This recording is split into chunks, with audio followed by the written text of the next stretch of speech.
studies and political science. I also have a honors degree in international relations, both obtained with the University of KwaZulu-Natal. I am at the moment in pursuit of a postgraduate in finance, investment banking and management with the University of KwaZulu-Natal, but it's on a part-time basis and I'm doing my final year now. In KwaZulu-Natal, the KZN Ezemvelo Wildlife Board, at which I am the chairperson of the Finance and Governance Committee there, and a member of the Audit Committee of the institution. I also am a member of the board of Prince Umshiyeni Hospital, which is less an accounting authority and more of an advocacy role, a community service role that I do with the institution, Prince Umshiyeni Memorial Hospital.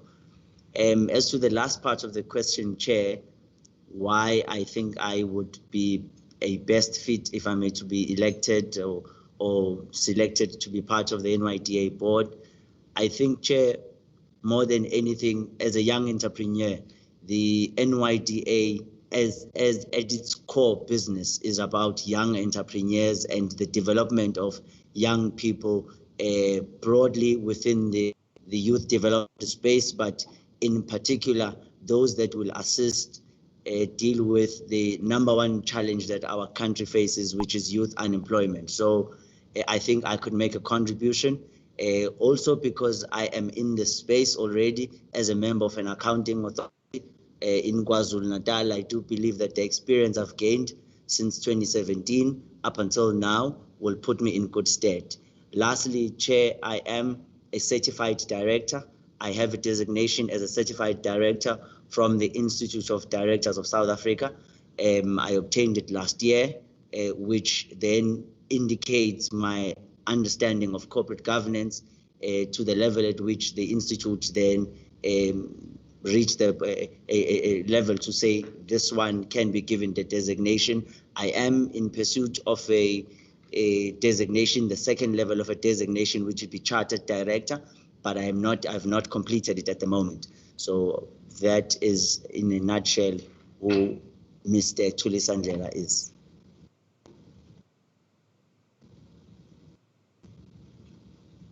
Chair, I have a follow-up question on Mr. Ndlela's introduction. Okay, Chairperson, you can continue. Can I come in? Yes, Chair, continue. Mr. Ndlela. Yes, Chair. There is an introduction here. Izinto ezibalile ziningi kakhulu o involve kuzo. Uma ke asithi ke wena sesiyakurecommend ukuthi ube yiphathi yeboard. Ucabanga ukuthi izandla zakho azigcwelanga and abantu abasha ukwenza ukuseva le board uzoyenza yini i-justice masofakiwe uyilunga le board? Thank you, Chair. At this stage, Chair, when I was nominated, this is indeed a question that I considered because more than anything, primary to what I do, I'm an entrepreneur. I run my business, and more than anything, I spend most of my time working with NCOP. So I did consider the question as to what is it that one can offer. Am I not too busy? But because I'm towards the end of my studies, this is my final year of my studies, at least that takes away that level of commitment. But in terms of the work that gets done at Ezemvelo, because I'm a member of a board, I'm a non-executive director. We are not full-time in any way. We come and do oversight. So from a basis, I only have NCOP to look after, and of course, if I may be given an opportunity to serve the young people of this country, as one of the members of the board, whether I'm a non-exec or I'm a first amongst equals, then at that point, it will be at that point where I'll have to make a decision. And I am prepared for the service of the young people of this country to take a leave of absence for the right reasons from NCOP.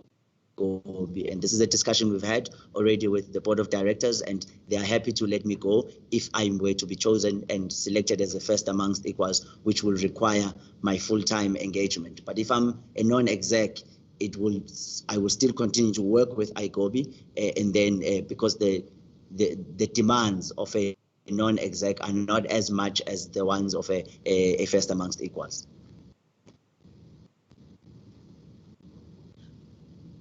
Okay, Chair, and Thank you. Honorable Nchabeling wants to make another follow-up question. Okay. Thanks, Chairperson. In your introduction, you said you're serving on the board of Prince Mshien Yes. Hospital. I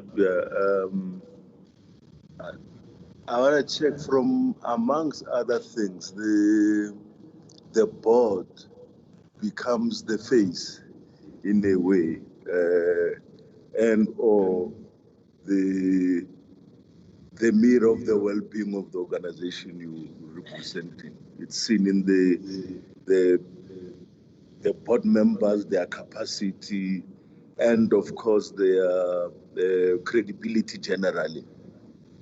And that the board deals with many issues, including policy, and policies address realities, including perceptions.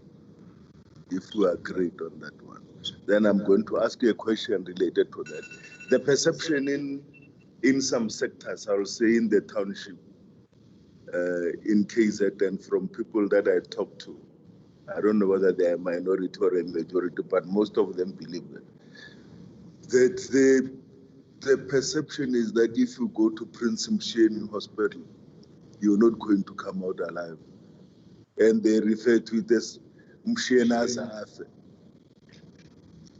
Now, that perception, what is this that you are doing? Because my neck tells me that it may not be correct, that perception. But then what is this that you are doing to change that perception as the board? There's a perception now with the NYDA that is saving one section of the youth and not another. So what will be your input into this process of changing that perception? Or do you believe that yes, indeed, it doesn't save everybody? Or do you also believe that Prince Mshien, my Zulu is not very good. The perception, the board addresses tigers and flies. I think that is what the board is supposed to do. Perceptions and realities. So how will you change this perception? And your experience in trying to save I'm not sure if you are aware of that perception, Prince Mshien's Hospital, if you are aware of that perception. Thank you. Thank you very much, Chair. I think your question, Honourable Member, is in two parts. Maybe let me first address the first part about my existing assignment to Prince Mshien. The structure of the board in Prince Mshien is such that the board is not an accounting authority. It's more of a community. It's a link between the hospital, the community. So we are positioned ideally to deal with such perceptions, and it has been work that we've been seized with from the day we got appointed to deal with making sure that these perceptions get entrenched by people's experiences. You know, if you go to Prince Mshien and you spend 3 hours on the queue, obviously you develop a perception that this institution is not responsive. Now, part of dealing with that, we instituted a program whose intention was to make sure that those that are on chronic medication, that collect medication every month, they must be, we must make awareness to the community of Umlazi to say, don't go to the hospital to collect this.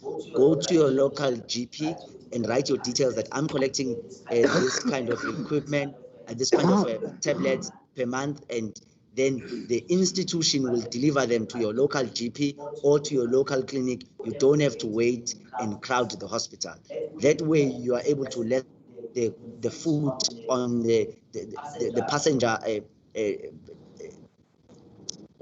the passenger numbers of people that come in there, the numbers of people that come in there every day, so that you can have the hospital dealing with the numbers of people that it's supposed to, who have referral letters from their primary healthcare situations. Now, this is an example, Honorable Member, of putting systems in place in order to address the issue. But you first need to know what the issue is. And I think, coming to the second part of your question, the NYDA throughout the years has suffered from this perception, given how it has related to those that have approached it. Because it's not everyone who's approached the NYDA, but those that have approached the NYDA have not found the help that they were looking for, either in the manner substantively or even in a way that procedurally it wasn't done correctly. So what you then need to do as a member of the board is, working with the executive, you put in systems in place and structures that will allow for those that need help in the NYDA to get it, and get it within reasonable time, because that will change the way people believe the NYDA is responsive to them. So it's true, this is something that must be addressed, and this is something that members of the board, if I'm chosen to be one of them, will have to deal with, and will deal with it with exact programs that will make sure that if you put in a request, we say we commit to dealing with it in 20, and in 21 working days, we make sure that there is a response, either yes or no, but there is a response. Because young people, especially if you are an entrepreneur and you're trying to start a business, more than the amount of money you're looking for, but you also have time against you. You need to make sure that you get an answer, and the answer must be within the reasonable time, so that if it's a no, you can go to your other options, so that you don't wait for 3 months waiting for an answer from the NYDA. Thank you very much.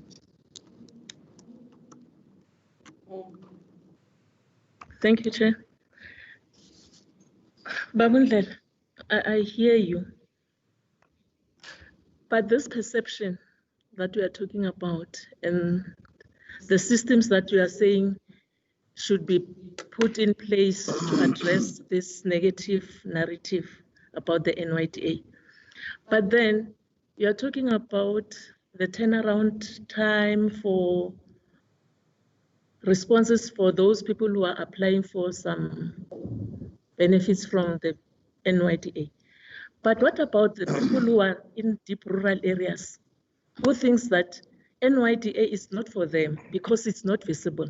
If you are appointed as a board member, what are you going to do to ensure that even people who are in Mhlabuya can see that NYDA is a living thing, it's a living organization that will benefit them? Thank you.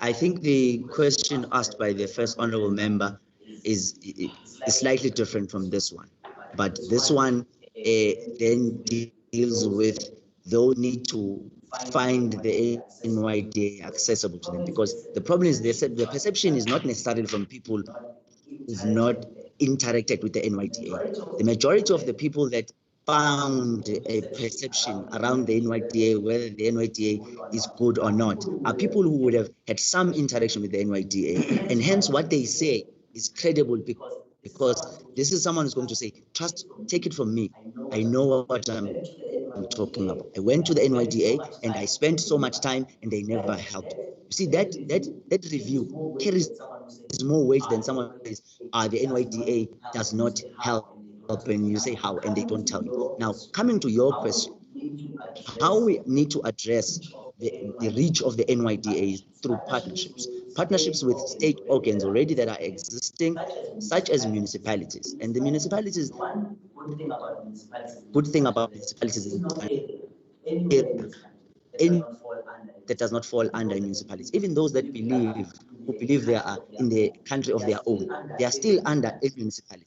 So you need to make sure that you partner with municipalities to be able to reach the NYDA. But the other thing that has happened through this COVID-19 what has happened is we have been forced to move with speed towards technology. We've been forced to be able to embrace technology in a way that we were taking it slowly over the years. Now we're forced to deal with it quicker, and that means the NYDA now will be able to utilize things like your virtual platforms in the cities. And I say this well aware of the challenges around data, challenges around the availability of data, particularly not even in rural areas alone, even in townships. Data is very expensive in South Africa, you know, and whether you are, there are people who live in townships, very urban areas that can't afford data. They know about it, but they can't afford it. They use on Facebook something called a free mode. You know, free mode Facebook is a recognition that you are aware that Facebook exists, but you don't have the data to be able to buy and use the normal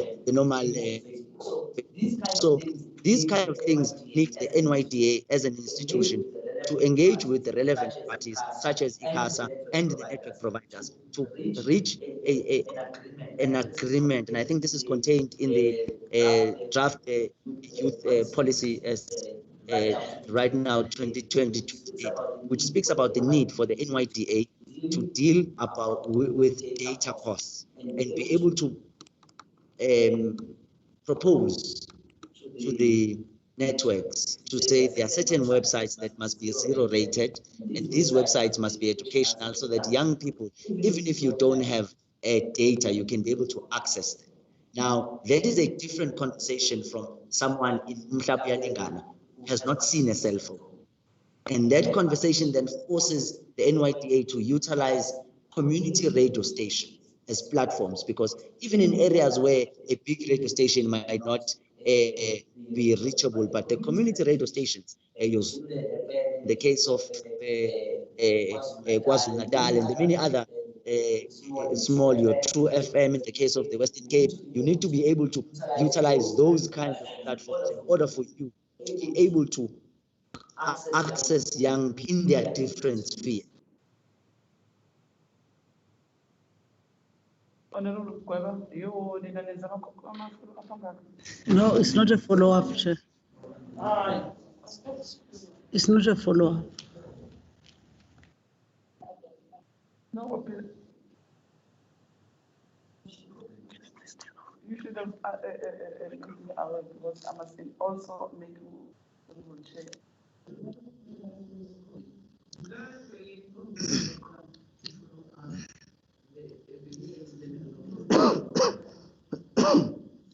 Yeah, quickly.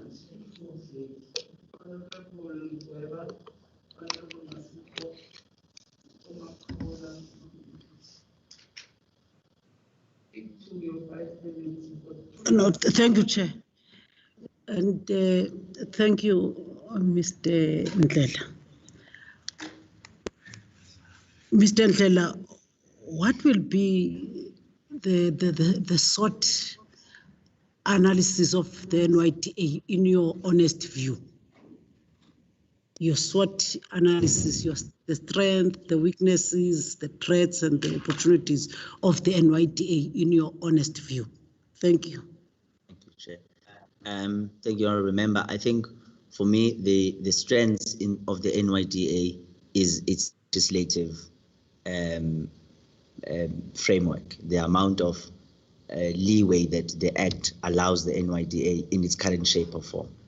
I know there's a debate around the amendment of the NYDA Act, and I've also tried to follow it, and I've got rather different views from it. But for me, at the moment, the NYDA Act is solid enough and substantive enough if the right kind of people with the right kind of vision serve on the board for it to deliver on its mandate. And then I also have some of its weaknesses, Chair, is that our ambitions are low.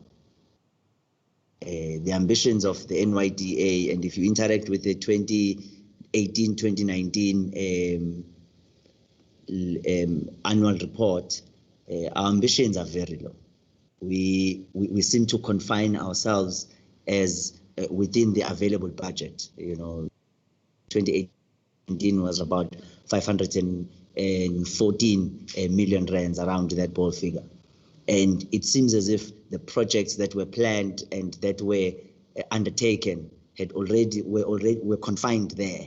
So the thinking of both management and the authority themselves with available ports. So the thinking was not outside the box. It was because I also believe that to think outside the box is to think in relation to the box. For me, we would need to think even in complete ignorance of the box. Now, that does not mean we need to be irresponsible, but our paradigm shift when we must think in a way that allows us to say, okay, right now, here is available pot of money, but where do we go further? And then the opportunities, there lies a number of opportunities and partnerships.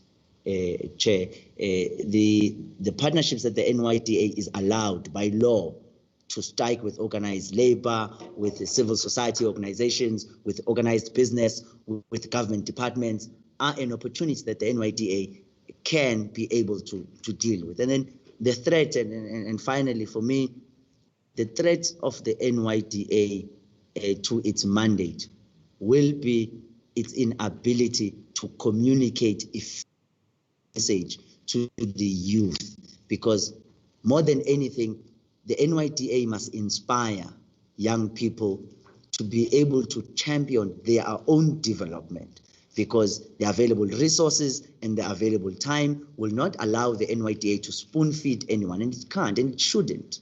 The NYDA must be able to inspire young people to be able to get up and do it with the guidance, of course, and the framework that the NYDA has laid. But it shouldn't be about a handout. It must be about a hand up for young people to rise. Thank you. Thank you. Thank you very much, Honorable Chairperson. Godide, I'm sure that having applied for an opportunity to serve on the board, you have been following with keen interest the shortlisting process, and you have realized that we have received over about 600 applications of young people who have had an interest of serving on the NYDA board. So you've made the cut of 30, and we've brought you to the interview. Can you just tell us, as this committee, what would you, as an individual coming from KZN, what innovation would you bring to the board of the NYDA? You've made mention of actually thinking in complete ignorance of the box, which means that there is a lot of innovation that you probably plan to bring in the board, some things that are new that have never really been explored within the National Youth Development Agency. So what are they? We'd like to hear them. Thank you, Chair. Thank you, Honourable Member. I wish to respond to this, and thank you very much for the question. I wish to respond in two folds, Chair. Number one, when one is given an opportunity to serve on such a board, the strategy must be two-pronged. Number one, it must be about short-term, immediate goals that we can score today in order to address the young people today. The young people being anyone between the ages of 14 and 35, and these are the youth of today. And then also, we also need to have, and this is a much longer term view, we need to have a foundation, we need to lay a foundation as the board of the NYDA in order for the youth that follows after us to benefit. Now, the youth that follows after us are young children at the moment. They are outside the NYDA ambit, but in our planning, we have to plan for them, because if you are visionary as a leader, you need to be able to see the sun at midnight, in the sense that you need to be able to say, it's 12 p.m. now, it's at midnight, but I am certain that there will come an hour when will rise. And when this hour arrives, we need to be prepared either with sunscreen if it's sunscreen, umbrellas if it's umbrellas, or the shade if we need the shade. So the kind of leadership that we need to be in the NYDA is the one that not only plans for today, but also plans for the future, in the sense that we have to accept, honorable members, that Matric 2020 is a product of Grade 1 2008. And in our planning, if we accept that this is the case, then we must accept that the Matric of 2033 is Grade 1 2021. And in our planning, we have got to be futuristic. You must ask ourselves, and the NYDA must engage with this, obviously with government departments such as the basic education, to say, what kind of South Africa will we live in 2033? And what kind of skill will be required in 2033? And project that far, then we need to start now and teach that skill today. And that is the kind of visionary leadership we have got to do. We've also got to accept that we are not, as this board, going to be able, or maybe let me say this, we have two choices, honorable members. We either build a 3-story house with the amount of money we have and resources and the time we have, the 3-year term we have, we build a 3-story house, or we take all that resource, all the time, the money, we build a very firm foundation, only a foundation for 3 years. We build a foundation in order for those that come after us to build a 30-story building, a 180-story building, such as the Burj Khalifa. We have that option. And as a member of the NYDA board, this is what I will come and advocate and say to my fellow colleagues, whether I'm the first amongst equals or I'm a non-executive member, to say, we have a choice to make. What do we want to do? Do we want to plan for 3 years and do small programs that give small successes with the small money we have? Or we want to go to Treasury and say, Treasury, we are not asking for more money from you. We are asking for a government guarantee against the maybe of 100 billion within the MTF. 100 billion much, but I'm just making up a number at this stage to say within the MTF we're looking for 100 billion, where young people will come with bankable proposals to start a factory in Emandeni in order to rehabilitate the dying factory town of Emandeni, to start a factory in Timba in the Eastern Cape, in order for you to say those young people will then have their business plan to this funding that will be available on the capital market, but this funding will be a loan, honorable members, because if we're serious about business, there shall be no business that is not able to repay its loan. If you do a business, the business must be able to repay the loan. Now, I'm not doing away with the grants. The grants at the level of 100,000, the small things there, here and there, the tuck shop and all these other things, it's okay, they can continue. And that's fine. That's for the youth who need to be helped to get to a particular level. But for the youth who are interested and who've got the ideas that change the fundamental structure of the economy, those young people must get a hand up from the NYDA in order for them, to know that we're having a business. We've borrowed maybe 60 million in order for us to do working together with the Department of Trade and Industry, we are able to say, okay, these kind of commodities are imported. Now we're doing what we call an import substitution, because post-COVID, we have got to find new ways of creating jobs. Must be about us, South Africans, doing things within our available resources and building jobs. We cannot continue to import our toothpicks. Honorable members, such a situation is unacceptable.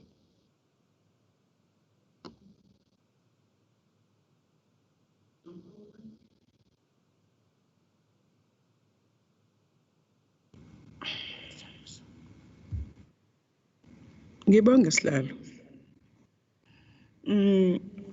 Ngibonge Mhlonishwa uNdlela presentation yakho.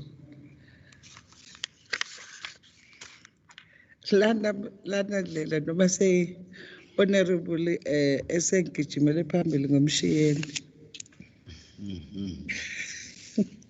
Hayi ungasaba ngizokusho lutho. Hayi khululeka nje. Ngiyajabula ukuthola ukuthi lapha bukuyibhodi yakhona. Na kule kwezemvelo. Lana sinenkinga, sinenqwaba yamanesi youth. Ephume ezikoleni ahamba ufundela inesingi kanjalo njalo. Ekugcineni uthola ukuthi labantu kufanele ngabe bayasebenza umsebenzi abayitholi. Siphinde singene nakulezi zemvelo bukuyona ibhodi. Nakhona KZN kakhulukazi sengibone iziqu zakhona eziningi ngihambela ngama-complaint akhona. Ngingamamazi ngiyabonga futhi ukuthi kanti nawe khona kwibhodi kule bakithi kuyahlala noma kufika kule bhodi yezemvelo umuntu omnyama wakithi. Ngifuna ukwazi lana Ndlela ukuthi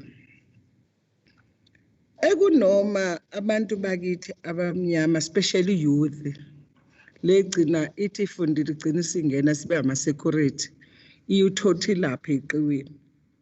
Kulezi ayiqiwi ayigadekile yama-security abanazo ngisho indawo ezisafety zokuhlala kunezilwane eziyingozi abanazo ngisho imoto zokuthi mabe patrolla if besola ukuthi khona umuntu ongaphakathi nemali abayihola abayiholi badlala abelungu. Kuhle lokho ngibeke kahle ngesithando sami ngadini. Nasemshiyeni kuneyinkinga njengoba eseke washo umhlonisho engeke ngisayibala ngoba vele asizile ngazo. Wena usithembisa ukuthi mangabe kwenzeka okay uyabona manje kunalesikhathi esimbi se-COVID-19. Le COVID-19 ngamanye amazwi izosivula umqondo especially thina njengabantu abamnyama ikakhulukazi i-youth nabantu besifazane nabakhubazekile. Valiwe amahhotela uProtea bavaliwe, OSA bavaliwe, OSAA bavaliwe. Umbuzo wami uthi ukuze lentsha yonke la eSouth Africa ngoba nayi i-COVID-19 ifikile abazovavula umqondo manje ukuthi la eSouth Africa i-youth yakhona nayo ayifundi ukuzimela nayo ibe ama-owner eyiqiwi ibe ama-owner nawo ama-hotel. Yini wena uma ngabe ungena kule bhodi yini ongayenza ukuthi nathi sigcine sesiqhenya ngawe sibone ukuthi ayi uselenzile ushintsho ikakhulukazi nakhona emadolobheni bayinkinga. Angiphathi-ke emakhaya lento yobuchwepheshe iy'ngane kuyimanje khona ey'kwazi ukufunda ey'namadata khona ey'nganawo amadata emakhaya y'funda kanjalo nalezi zinto ey'njengama-phones abanawo ngoba kusasa lentsha sifuna ikwazi ukuy'mela. Yini wena uma ungena kule ozoyenza ukuthi wenze sure ukuthi imali ekhona nemali mhlawumbe ozobe zidonate weqhabuka ngaphandle uyabuya uzobheka lentsha uyayithuthukisa not ngendlela ukuthi ithole amathuba okuqashwa. It's not a time manje ukuthi sikhulume indaba yokuqashwa kwentsha. Ake ibe omabhosi ithina okagcina ngathi uqashwa ake khombise manje ukuthi sesikuphi manje sikhuluma ngani. I-COVID-19 izosivula umqondo ukuthi kufanele intsha yala ibuye ithathe iy'tifiketi yazi ihambe iyosebenza. Yini ozoyenza uma ngabe kwenzeka uyalithola leli thuba emakhaya usabarala not kube khona ama-province ongazi kuwahamba omdansana kuphi Eastern Cape. Ngiyabonga. Ngiyabonga kakhulu Mamkhawula umbuzo wakho. Okay, noma-ke uthi ngeke usalithinta udaba lasemshiyeni mhlambe othi mase siphumelela sihlalo with your permission sesingaliqhubeka nje udaba lasemshiyeni. Ngivume yakho ngizocela unginikeze ifone number kukhona engingafuni ukukhuluma. Ngiyabonga. No. Ngiyabonga Mkhawula sikhonela lokho vele ngoba ibhodi lasemshiyeni likhonela lokho ukuthi makuneyinkinga sikwazi ukuthi sisondelele eduze and asiphiki ukuthi ziba khona iy'nkinga kodwa ingakho saqokwa ukuthi sizizame ukuthi inkinga sizilungise futhi esesibasizile bayasho ukuthi cha hayi mase sifikile lezi insizwa eyisencane ngoba ibhodi lethu liholo sihlalo semncane impela intokazi nje semncane nayo iyasho ukuthi mase kufikile lezi insizwa nalezi intombi kusheshe kulunge. But coming to your ngicela ngemvume yami no, that's fine. uyeke leyo uphendule nje la ngolokho okunye akuhlangene nalokho. Coming to your question, Mam Kaula, specifically about the youth and what is it that the NYDA will do and will achieve insofar as its ability to get people in rural areas more than anything. We agree and accept that the current economy has very limited spaces for entrance of new players in the. You could say the economy is saturated in a number of areas. There are certain areas that were identified by the President, His Excellency President Cyril Ramaphosa, which I actually agree with as areas of the new economy that may be fit for new entrants in the market. These areas include the agricultural sector, particularly for the youth in the rural areas, because there's access to land more so than in the urban areas. But not just agriculture as planting only, but also as agro-processing. And that allows for young people to be able not to just be the primary producers, but also to be the ones that do value addition into the goods and produce the goods as a final product. And I think it would be important with the youth that the NYDA board consult, engages with young people and engages with young people in the rural areas to say, here are our available partners. We've got this particular fund, we've got this Department of Rural Development, we've got the Department of Agriculture. This is what they have as available information, and those young people who will be able to have the courage to start a business. Because the other thing, honorable members, we must not make it as if starting a business is automatic. It requires courage. It's not for everyone. Some must be employed, some must be employers. But we as the NYDA must always inculcate the idea of being encouraging young people to be employers.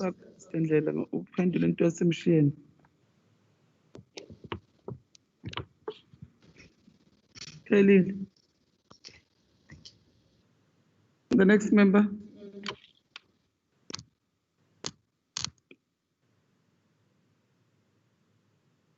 Who's next? Yes.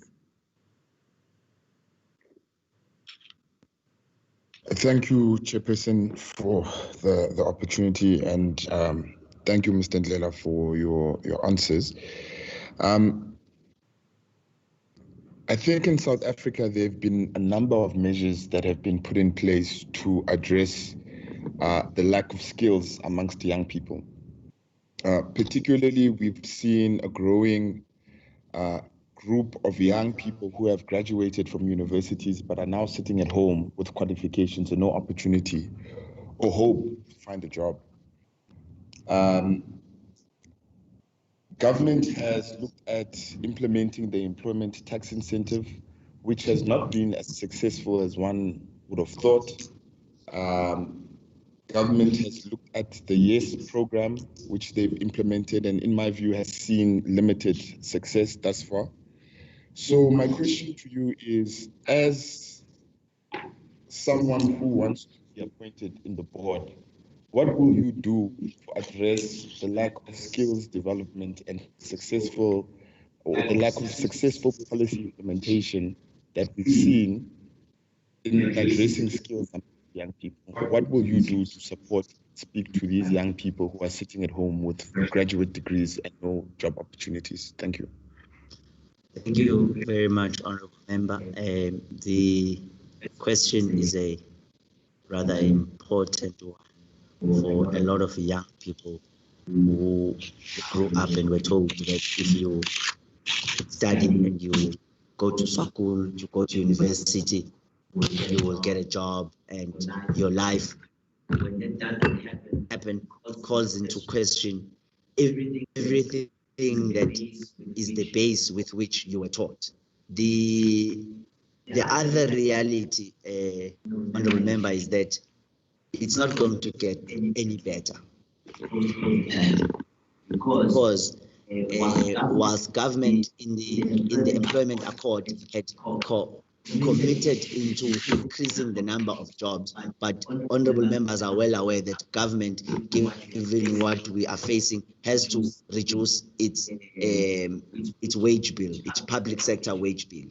Now that says to a young person sitting at home today in Polokwane who has a degree that the future is not employment. The future is in the ability to create employment. And this is how you create employment. You look around your surrounding, you look at society's problems, and you ask yourself, what is it that I can do to provide a solution to the problems of society and make money with it? I just want to make an example, an anecdote of a young man in Umlazi who created an area. He went to the city and he asked for the city to allow him to use a piece of land, followed the process, and went to the taxi owners who park their cars in the garage and said to them, if you park your car at my spot, because it's now fenced, you will pay per day, you will pay less than what you are paying at the garage, at the filling.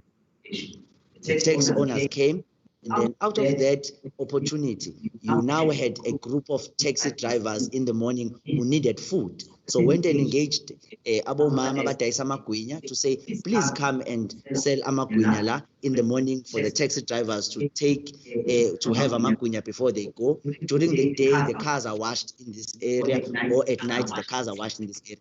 At the moment, he's on his way to putting and getting a license to making that area garage, because he now has taxis that are here every day. They can put their diesel or petrol here. Now, here is an example of a young man who looked at society's problems and created an opportunity. And out of this opportunity, he's been able to employ other young people who wash these cars together with him during the day.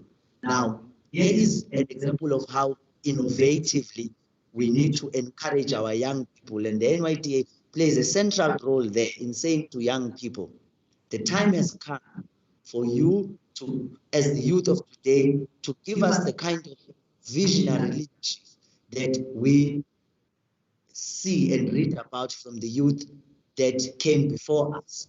And I just want to make one example of a young man in 1979, who at facing death said the following: my blood will nourish the tree that will bear the fruit of freedom. And a lot of people think that is bravery. I don't see it as bravery. I see it as visionary leadership. This is a young man, 26, who knew that 26 years later, in 1994, they will be freedom. Thank you very much. Thank you very much. Next honorable member.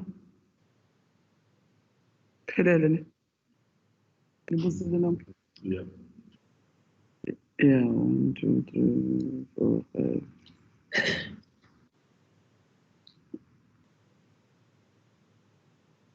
Yeah. Okay, thank you very much, Mr. Ndlela. Is there anything that you want to ask the panel, or question or a comment? I don't have a question. I just have a general comment. Thank you very much to the committee for giving me the opportunity, and I hope we will be able to address the matter, but with your permission, Chair, with number. Okay. We've come to an end of your interview, but we are finalizing our interviews tomorrow. So by next week, we'll be deliberating on the outcomes of the interviews. And then we'll then present the report to Parliament. And after that, after the report has been adopted by Parliament, then the Speaker will take it to the President, because the President is the one who does the final appointments of board members for NYDA. We wish you good luck. Yeah, fly safe. Hey, I hope ngizoyithola le flight. Ngizongathi kunenkinga mangingena. Kuzomela ukuthi bakwenzele ukuthi uthole, ungakhathazeki.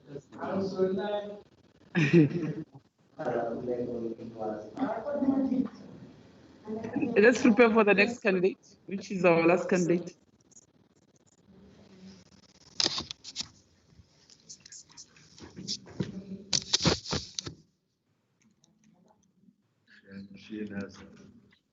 Mshiyena Zafe. Is it a clinic or a hospital?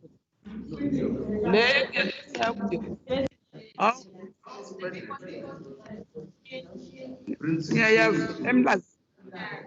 Oh, okay. Then people must. Let's go to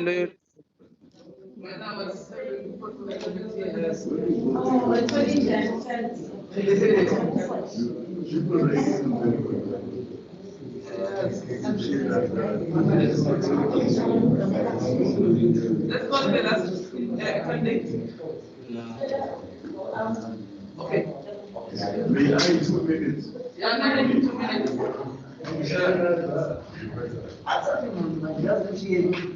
We deliver 1,800 days. 1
day. And then what happened?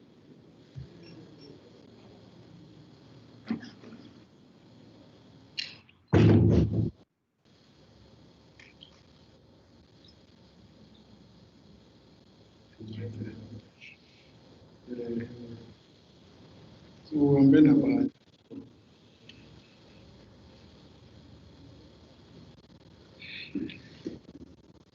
Kubala bahlekayo be.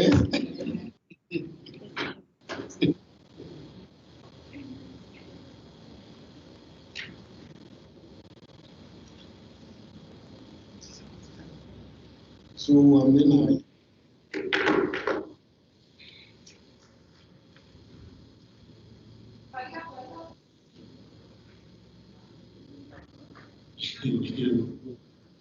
Lento yokuva.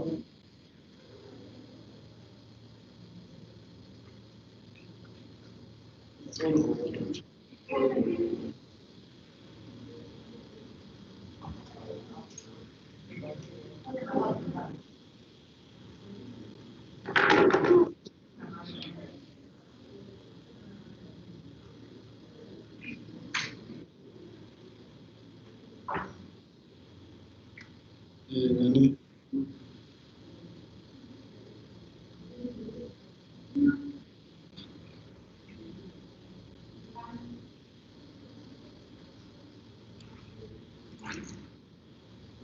Yani.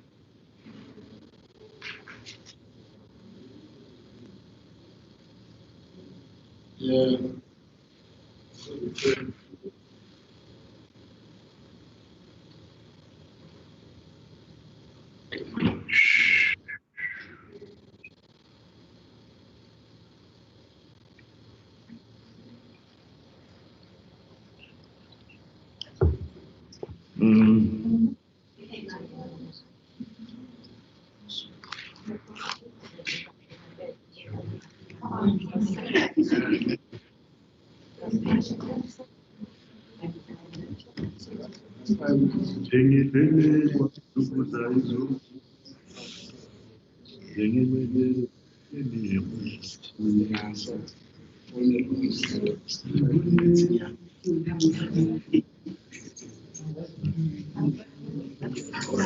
Sunday.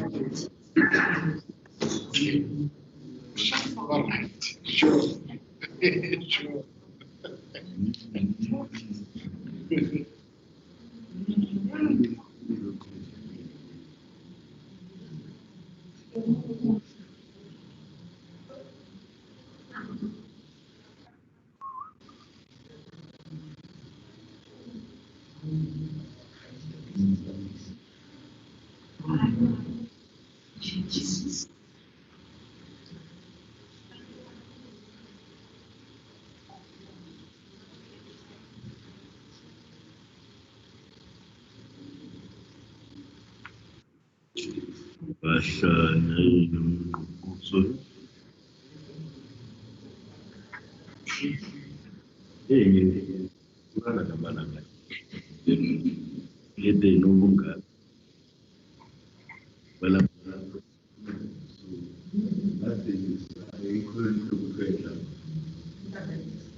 So, scoring sheet.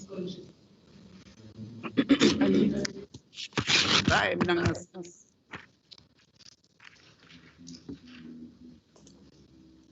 We are sunshine. Shining. Inenhle.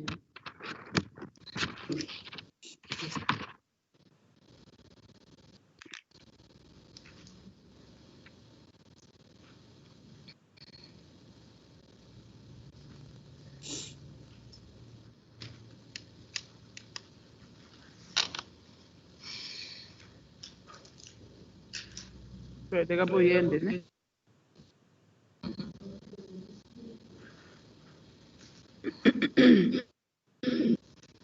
Chairperson, we are starting.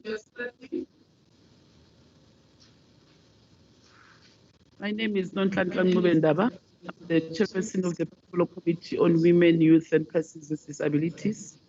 I'm co-chairing this panel with this subcommittee with Honorable Gillion, who is the chairperson of the Select Committee on Health and Social Services. With member on the visual platform. The chair, you will see the visual platform. It's only that now I don't hear myself. The video, I think, is off. The camera is off. So maybe you will please notify the chair and Honorable Malik that was starting. I will now hand over to honorable members to introduce themselves. Over to you, Honorable Malik. Thank you very much, Chairperson, and a very warm welcome to you to this interview. My name is Leo Lompiti, and I'm a member of this committee. Ngibonge kakhulu Sihlalo, ngibingelele kuMnyende, igama lami uFikile wakaMasiko, ilunga lekomiti. Sibonge Chairperson Umbulelo Bhaga, lilungu lekomiti. Inkosi.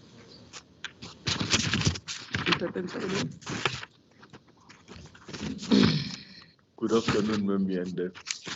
My name is Elabin Chabelen. I'm a member of the subcommittee. Thank you and welcome. Thanks, Chair. Honorable Kaza.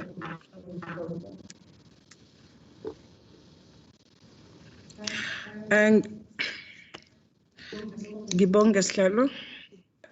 Igama lami nguSibongile Khawula, member del committee. Sikubingelele isimnyende. Ngiyabonga.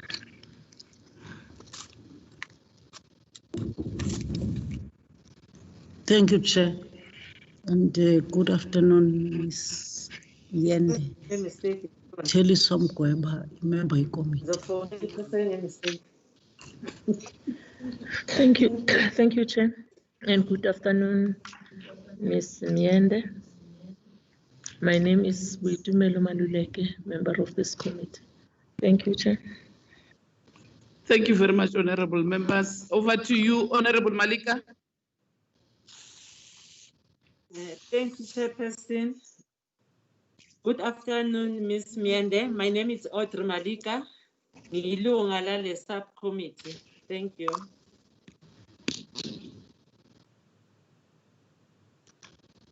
Next to Honorable MPT is Dr. Tambo, our legal person from Parliament. And yes, I'm fine.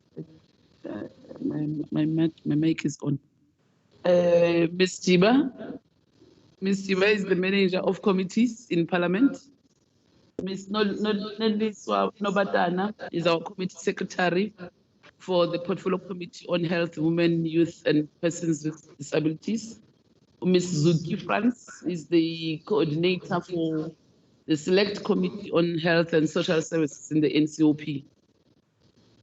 You have 45 minutes with us. Feel free. If you have a stage fright, you know, we are long. Especially because abantu awubazi nje uyiphuzela amanzi usho uthaya usigidi sekayashaya manje akashaya usigidi-ke sina kubona ukucollapse usho bese ke phuza amanzi lapho kancane. Mawungezwanga i-question phinde futhi ubuze amalunga weParliament ukuthi aphinde umbuzo wawo awuzwanga kahle. And then ekugcineni uzokwazi ukuthi show eyakhe i-comment noma ngabe ufuna ukubuza i-committee vumelekile. And sizokwenza na follow-up questions when necessary. Bese ke Talo uye manje uzo-chair this session. Over to you, Honorable Guru.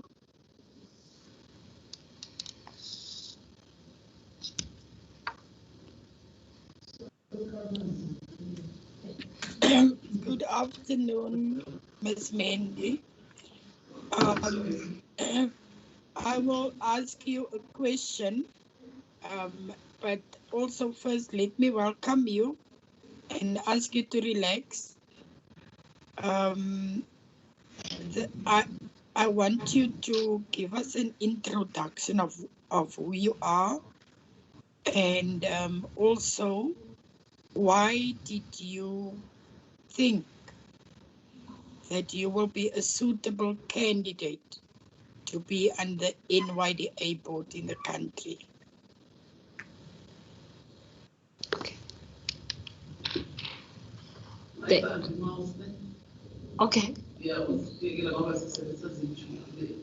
another mic in your laptop. Okay. That's why. Okay. Okay. Thank you very much, Chair. Greetings to the honorable members of the portfolio committee. Igama lami ngingu-Sunshine Miende, as indicated in the resume.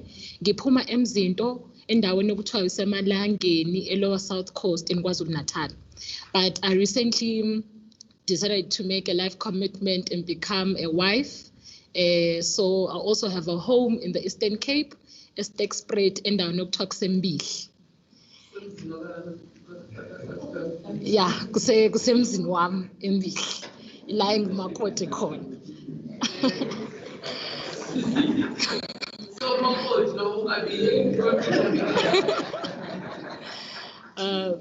Thank you, Chair. Growing up from a rural area, Yasemzindo, where I was seeing young people of my age at grade 11, grade 12, dropping out from high school to go look for jobs, some of them becoming taxi drivers, bebango tax assistant, what is commonly known as Kapa.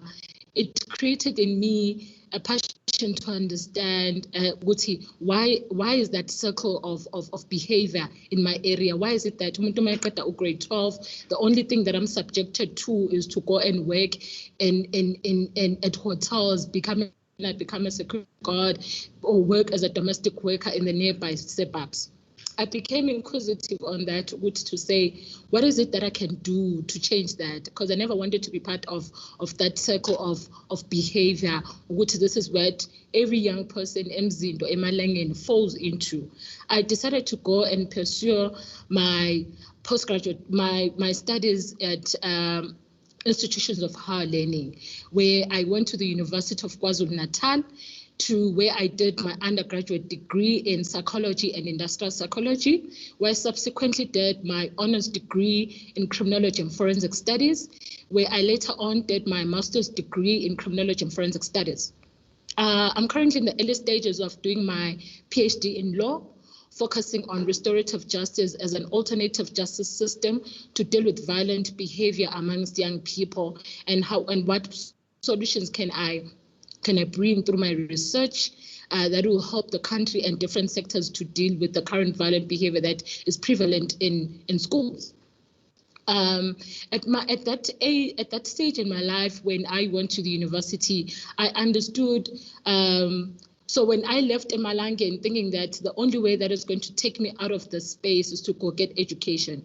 When I got to the university, here with 500 other young students, that majority of them are white, they're Indian, and those that are black, there's a different kind of English abayikhulumayo engafani neyami le yasesihle high school le uthisha ayifundisa ngesizulu ebehlanganisa ne-English. So at that point in my life, having to have a white lecturer or an Indian lecturer, which had its own disadvantages, to say, how do I, as a rural young girl in an institution of higher learning, how am I going to survive? That created in me to be inquisitive, to say, okay, how do I change this? What is it that I can do to ensure that other young rural girls are able, firstly, to go to the university, or even to succeed in this particular space, which is a very space that doesn't allow a Black woman to survive in. That being inquisitive in that nature, it allowed me to go around asking, what is it that we can do to change this? With that, I then decided to join progressive structures at the university that spoke about how do we enable the Black child to survive in institutions of higher learning. I joined SASCO, which I then later on became a lead as a treasurer of the branch for 2 consecutive terms. In my last term, I was then deployed to be in the SRC, which is a constitutional body that represents students in the university. I was deployed to become the deputy president of the SRC. At that stage of my career, I contributed immensely in ensuring that the university put in place policies and regulations that ensures that gender-based violence doesn't happen in institutions of higher learning. Because at that time, during my leadership days, there was a high prevalence of girls, of students that were being abused in residences, be it rape, be it physical abuse from their boyfriends. Because there's this fat and sit that happens in universities that maybe along my interviews, I'm going to elaborate on, and the different disadvantages that it brings.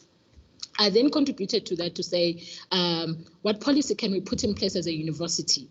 Through working with different DVCs that were there, and also at that time in my life, I was given an opportunity to sit in different boards that were looking at how do we transform the curriculum, how do we change the curriculum to better suit the needs of a Black child, and better ensure that a Black child is able to access and be able to succeed in the space.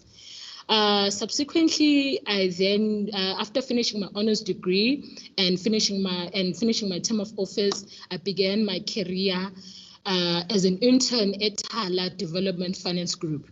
Hala yibhanga lethu lase KZN. I did my internship there in the Human Resource Division in the Change Management Unit. My main roles there entailed doing desktop research for the organization to say an organization is bringing in a new system which is going to change how employees work, which means they're not going to be paper-based. Now, majority of the work is going to be on systems. So my work was to say, what mitigating factors can I put in place, and what does research say when it comes to introducing change in the organization, and how can the organization find value in changing systems, or how things ought to work in an organization. So that was my work, and doing administrative work in the office. I think one would be privileged to say that a value in me participating in that particular internship, which is not the case with many young people in South Africa. Maybe along my interview, I'm going to speak on how internships can be better professionalized to increase or to equip young people in South Africa. So 11 months later, I joined the National Youth Development Agency. Okay, thank you, Chair. Thank you very much. Honorable Malika.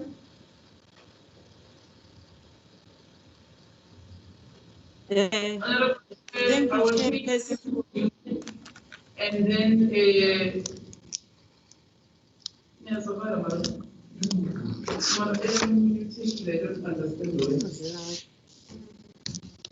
so right, man.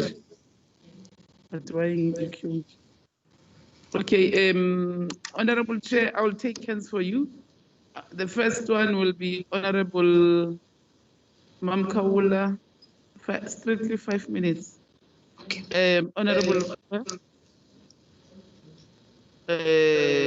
Honorable Mkweba, Honorable Epacha, Honorable Masiko PT Kawula. Yeah, the last.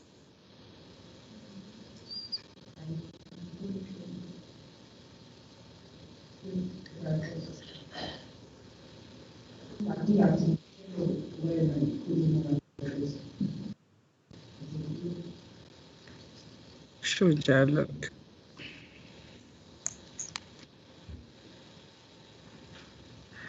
Thank you, Jalo.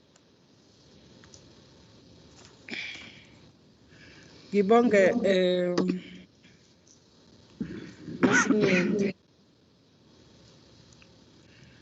Ngibonge nje nangendlela osuchaze ngayo uyakhombisa ukuthi unayo intshisekelo. Msimende. Nabantu besifazane nabakhubazekile bagcwele emaplazini bayaxhaphazeka.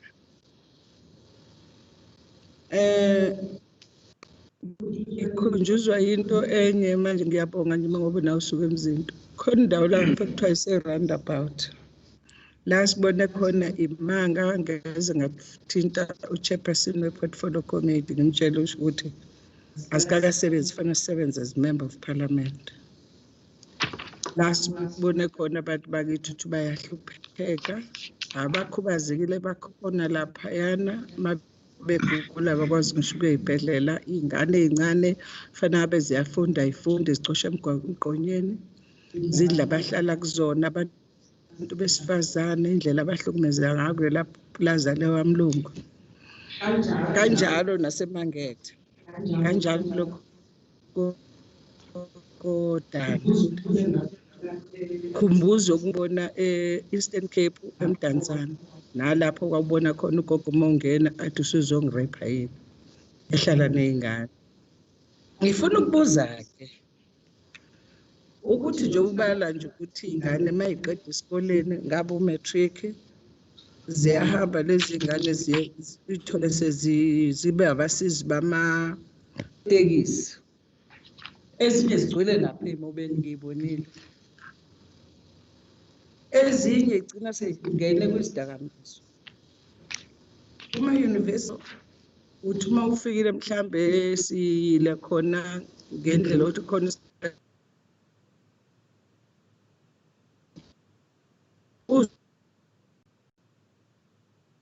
lapha ngapha ko-safety ziyareshwa amacala yavulwa kodwa lawo macala ukuthi ake sithi-ke wena uyakwenza ngephutha uyangena kule imuphi umehluko ozowenza ukuthi laba bantu akuthiwe nizomuphi ukuyibhodi ukuthi i-NYDA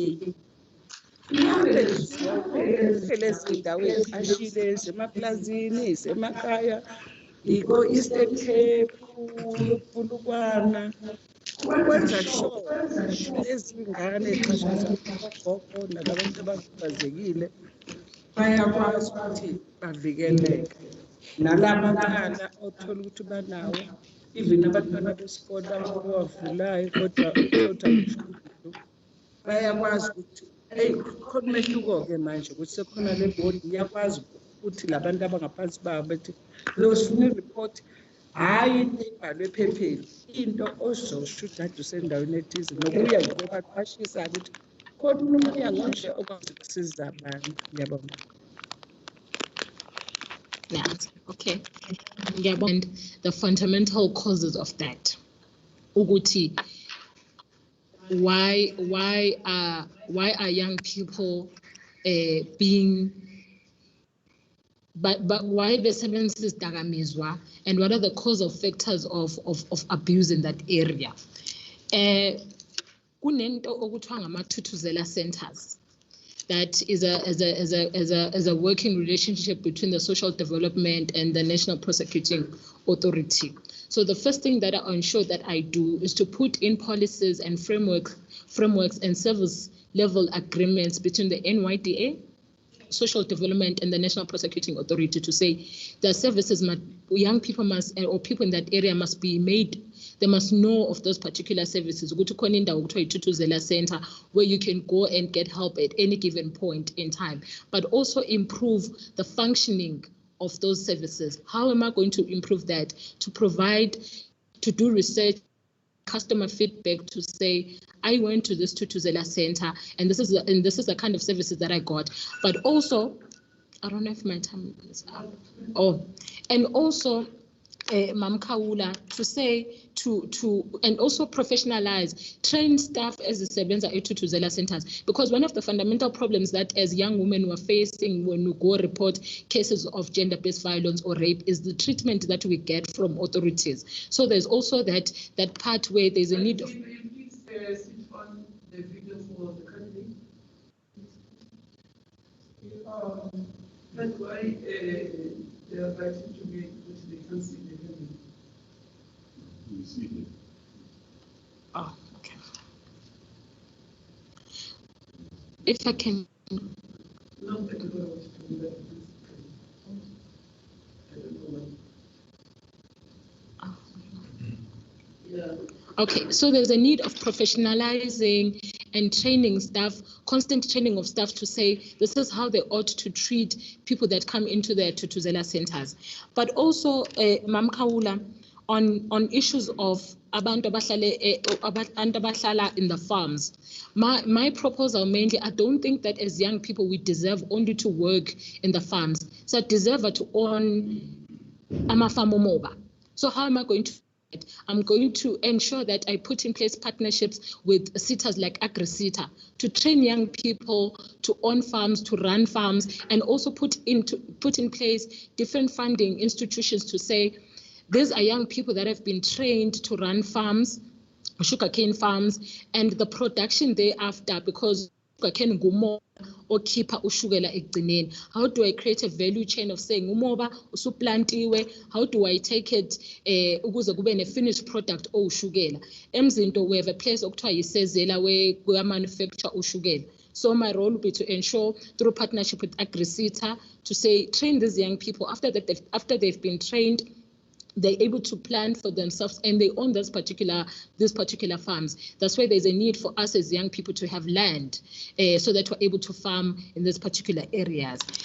Safety in varsities, Mam Kaul, as I alluded earlier, that I participated in drafting of the policy of ensuring that a university becomes a safe space for young women.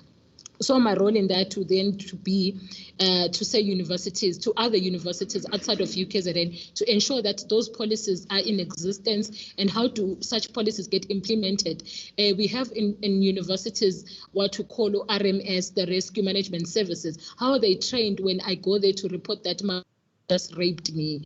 So it's one of the things that one would put in place and ensure that SRCs as representative bodies are trained to deal with this particular cases and be there to lobby to ensure that universities become safe space for women. Thank you very much. And I are looking at the Facebook page. I don't think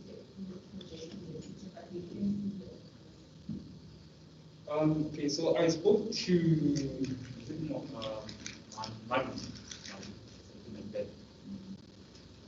there's two. There's a web platform and there's the software itself. So I told them to use the web platform in order for the auto video switch, so that whoever is speaking, it must auto switch to display this video. Yeah. Because on DSTV, they're using the web platform and it was working pretty fine. It was auto switching. I told them in the morning that can they use the same platform on Facebook so that it can auto switch. I haven't got any response from them. Yeah, but that was again YouTube. Yeah, because I'm also watching it on YouTube and also the main stream as well.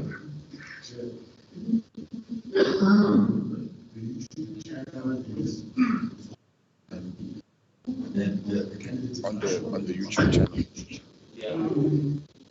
And also on the Facebook channel as well, the candidate is also not visible.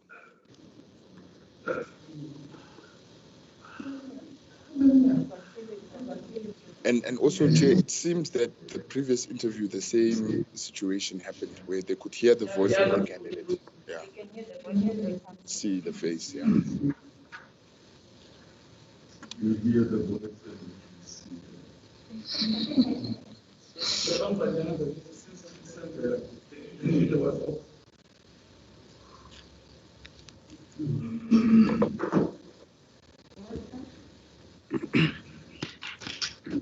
and So then it's a reality. And we have seen it along.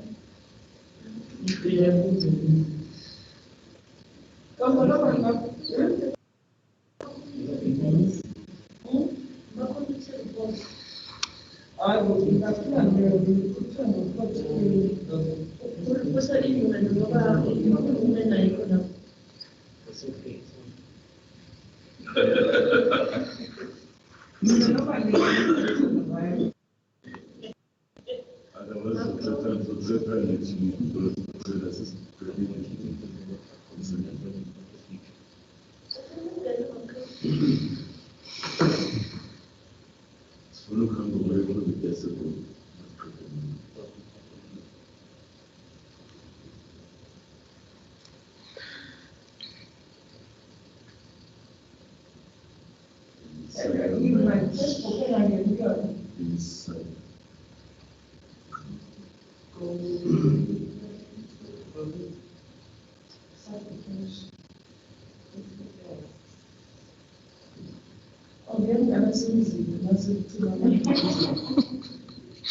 So in the 4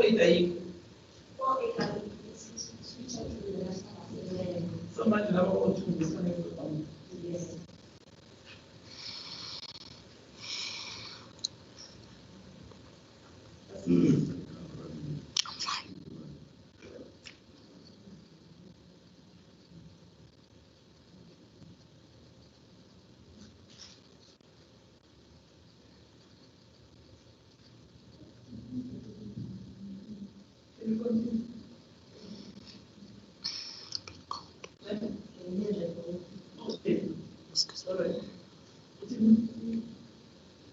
I think if they can hear the voice and if they are waiting on the ears. They will see the face later. Okay, please. That's fine. But maybe the next is one of the next.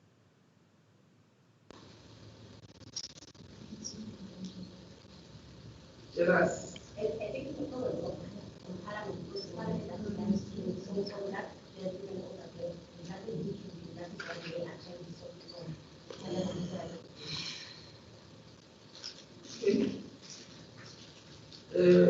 who's next?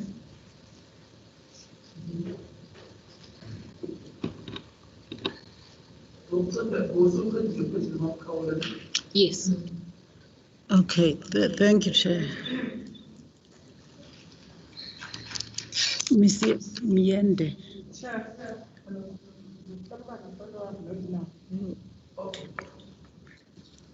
Ms. Miende, what is the mandate of the NYDA and its functions?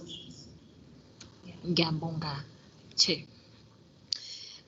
Maybe I think when I was still trying to explain who I am, I got cut. I'll touch on that in my later life, then I joined the National Youth Development Agency, where I then understood the main mandate of the NYDA.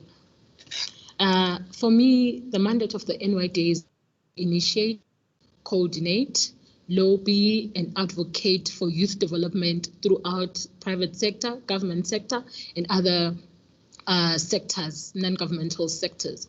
But however, in order for this particular mandate to be put in place, there are 4 to 5 thematic areas that it's called competency, the effectiveness or the functions.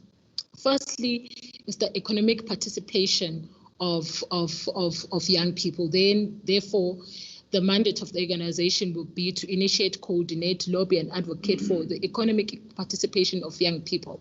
Currently, the NYDA is doing that through the grant program, which for me is currently not sufficient.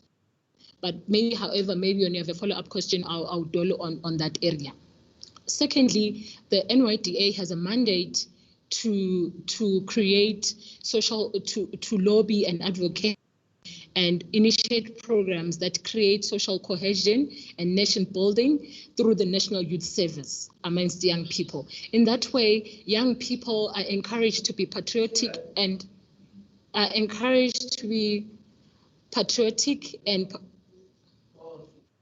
are encouraged to participate in democratic processes of the country and be patriotic about their country. In that way, the NYDA puts in place programs like working with IEC to ensure that young people go register to vote, to participate in the democratic processes of the country.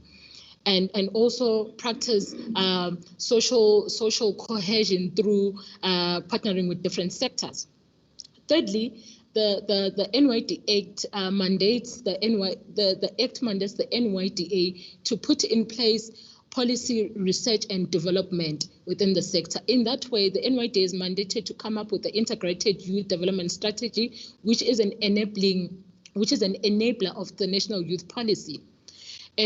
Also, the NYDA is mandated to come up with a National Youth Fund, which is an important fund for it to be able to facilitate some of its core businesses and functions to better improve the livelihoods of young people in South Africa.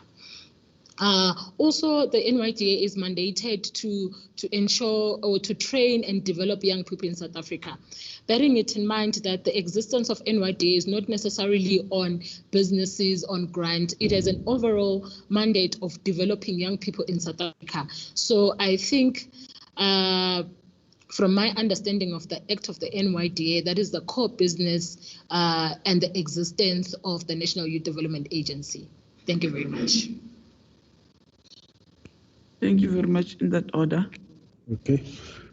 Thank you, Sissy, for the explanation that you've provided. But for me, I just need to put across 2 questions that I think would assist us in placing you in whether you are able to do what is required in terms of this interview or not. Do you foresee any signs of economic breakthroughs for young people? And if you do, what should be done to address youth unemployment? Because I think for me, those are the key questions that you should be able to respond to, which would place you on whether you'll be able to assist us in what we're trying to achieve or not.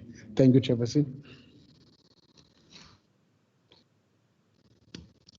Ngiyabonga, Honorable Member. So this is how I categorize young people in South Africa. Then from there, that's when I'll derive my answer on what what are the solutions? What are the proposed? What are my solutions? So there's the uneducated youth, there's the unemployed youth, there's the unemployable youth. And so then one would say, what economic opportunities then one would then suggest, or strategies that one would want to put in place to deal with the above mentioned. Upon the announcement by the President Cyril Ramaphosa and his State of the Nation address, where he identified thematic areas that he is in his term of office that is going to focus on, one of the fundamental things that one picked up as a young person is that this particular administration is going to have tangible outputs, in the sense that he's going to create economic opportunities that are going to see young people entering into. So for me, economic opportunities for young people are going to come in these following sectors: the mining,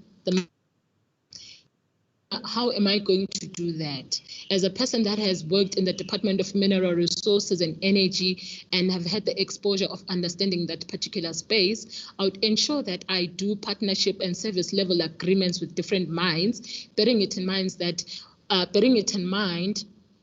mines have an obligation to meet certain percentages within the business that they do. So understanding that also mining is not about the drilling and extracting of mines. There's a chain of business that happens there. What I would do, I would take as a custodian of young people in South Africa, I'll ensure that I take a certain cohort of young people, train them through the Mining Qualifications Authority to get the relevant skills for them to be able to participate in that. Because it's one thing for me to say young people must enter into the mining space, young people must get into the land space without skilling them. So my role will be to partner with the relevant sitters to say, train those 100 young people, so that when a particular mine, as one would know maybe from a point of privilege, that there's going to be a mine that is going to be opened in KZN at a particular time, I will take young people, 100 of them, train them on to run a mine and how to do certain businesses within the mine. And then when that particular time, when that mine is being opened, and then the young people have the relevant skills to work in that area. The second part that one would want to focus on when given an opportunity to be in the NYDA board is to draft policies and frameworks and partnerships and service level agreements with the energy space. Within the energy space, we have young ambitious to be seen when the government is introducing the independent power productions, to say want to participate into that space. How do I get to be in the energy space? How do I get to own a garage? Then one would ensure that I would take those particular young people, put in frameworks and policies that says, as energy sitter, I have 100 young people that I want you to train so that they're able to participate in the growing economy. Thirdly, Chair, one of the things that one will do is within the agricultural sector. La engiphuma khona Chair kuyatshalwa. Umuntu nomuntu unengadi yakubo ese backyard, where I'm able to plant green pepper, I'm able to plant tomatoes, I'm able to plant different things. So what one would do is a person ophuma emzindo ukuthi ngihambe ngiye ka Rhino ka Boxer okuyitolo zangasekhaya and say I've got 4 to 5 cooperatives, people that have planted this particular vegetables. How do you, from the stock that you take, a certain percentage must be given to those young people? Have that agreement to say, ngenyanga ethile, Woolworths or Scotbag, uthatha avocado wako no banana wako from Sunshine no Sibahlo Mnganakhe. Those are practical things that one would want to put in place, because I understand if I'm given an opportunity to lead the NYDA board, my main mandate is to advocate, lobby, and initiate programs that improve the livelihoods of young people. So it's one of the things that one would do. Finally, Chair, one area that one is also interested in ensuring that as young people we enter into is a space of imkhumbi. I attended a Quantal 1 school, so sometimes English is a second language to me, Zulu becoming the first language. So angiyazi mkhumbi ukuthi. Yes, thank you. So one area that one would want young people to enter into is the AVI, is business. As a person who's coming from a Durban, which is an economic hub, that has a port. How do I, as a young person, ensure that I people today, a young person from KZN or Ona Umkumbi who does export and imports in KwaZulu-Natal? It's one of the things that one would want to enter into. But Chair, maybe to expand on this issue, as young people, opportunities are there. Problem is the skill.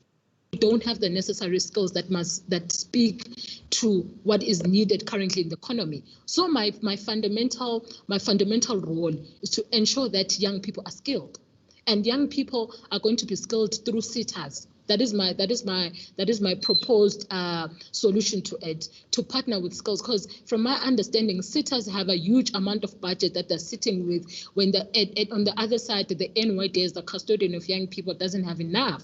So I would really work on partnerships and service level agreements, even with private sector, to go there and say, hi, Standard Bank, how are you? You have so much money for youth development. I'm the expert. I'm the one that has been given a mandate to deal with youth development matters. I'm the expert, and I'm the custodian of young people in South Africa. How can we work together to improve and skill young people so that they have the relevant skills, even for growing economies? Because there's a huge possibility of the energy space growing, but us as young people, we don't have that particular skill. So I think, Chair, those will be what I would do. Those are the practical things that one would do, to say, I'll go to ShopRite and check us and say, ShopRite, in your percentage of fruits that we have as Umpangat, because at the end of the day, Tengai, what percentage can you take from youth cooperatives? I think for me, that's it for me, Chair.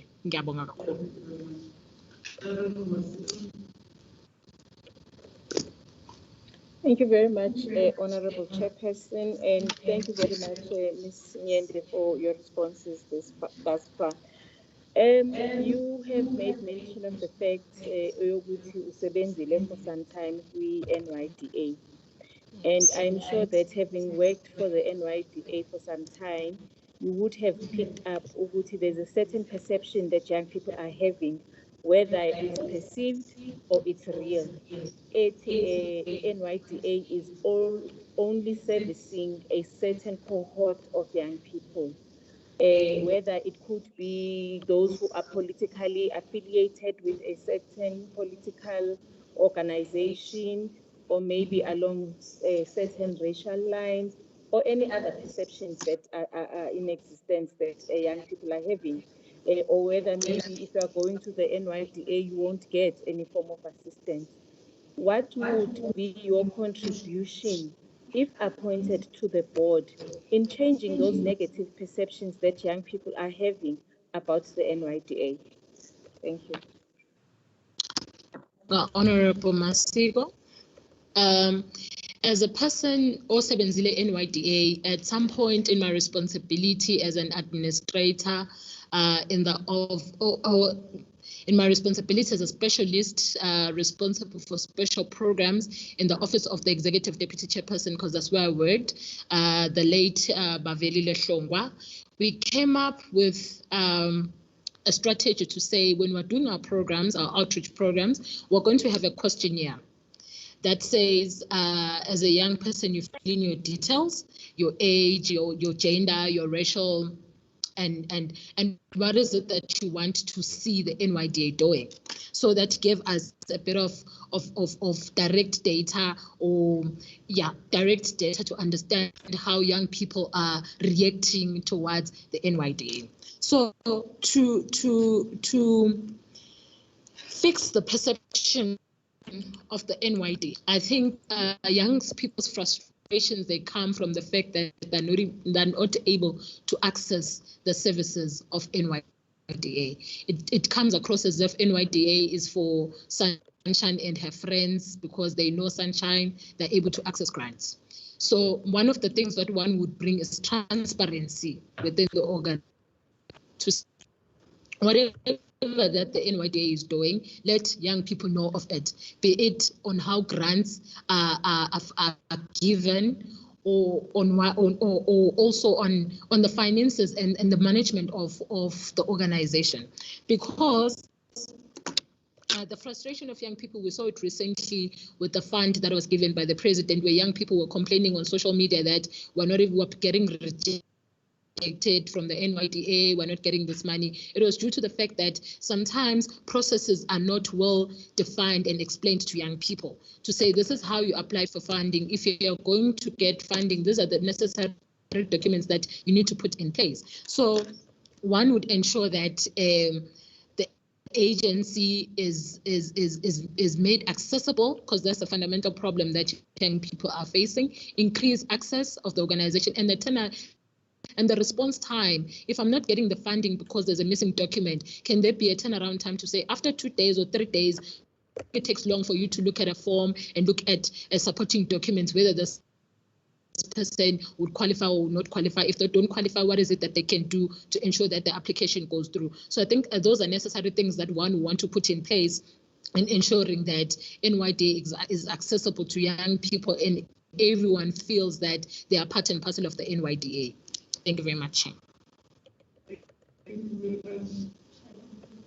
Yes. Thank you again, Ms. Miende, for the response. I'm interested because I know that you have made mention of the fact that you are a PhD student and therefore you know the value of research. In terms of the questionnaires that you have or that you made mention that you were developing, were there any positive outcomes in terms of making an analysis on whether young people are making contributions and inputs in terms of those questionnaires? Because sometimes I'll go back to the Mshieni situation. In hospitals, you'll be having suggestion box where you're requesting community members to write their complaints and put them in the suggestion box. So in terms of the analysis of those questionnaires that you were developing for young people to make their input to the NYDA, was there a process of studying those questionnaires, and if yes, what were the findings? Thanks, Chair. Thank you very much, Chair.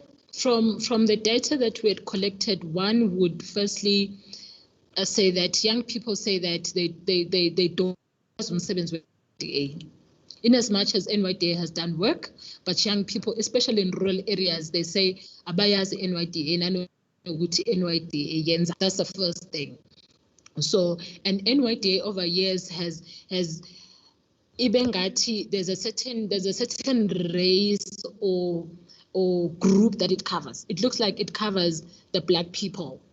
Yeah, but so the other groups, they don't. Even when we do outreach programs, I think in the outreach programs that we had done, I've never seen a white or Indian, and maybe when we go to the Western Cape, we'd see colored people here and there, but there's been that challenge over time. So what one would do in that instance, because there is a gap, because unemployment doesn't affect, in as much as it affects Black people in majority, but there are also certain groups like colored, Indian, and some white people that are also prone to unemployment, and not only unemployment, but development as a whole. So what one would do firstly is to do a wide research, and I think that has been one of the gaps of the NYDA, which is research. Because when I was there was the agency was doing research with UJ, but there were a bit of discrepancies in there. So one of the important elements that one would bring in the organization is policy development and research. So that research would then cover how can NYDA reach a larger cohort of young people in different groups and different areas. I think I've tried to respond. Thank you. Thank you very much, Ms. Miende.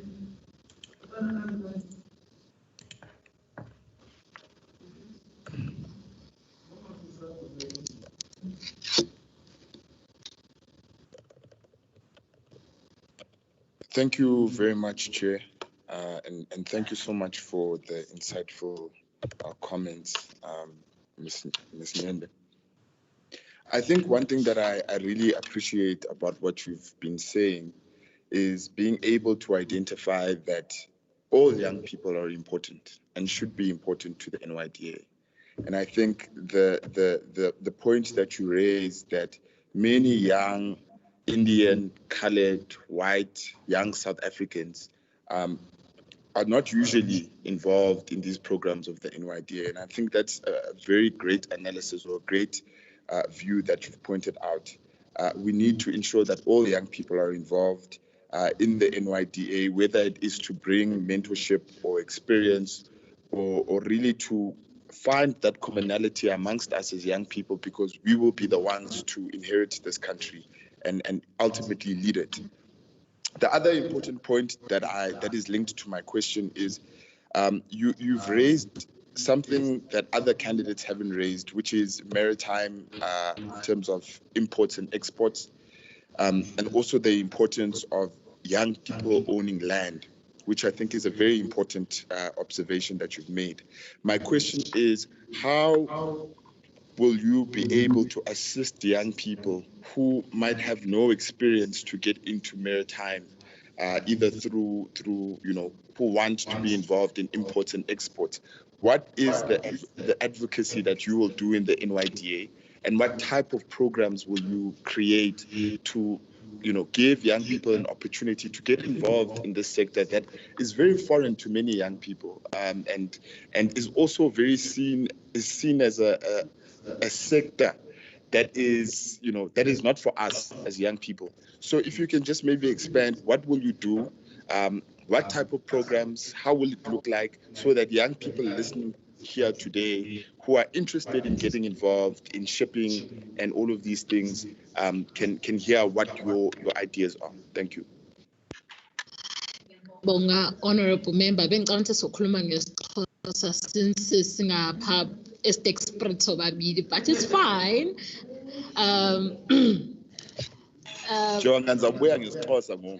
Oh, okay, ndikulindele. Njengomakoti wapha fanele thank you, honorable.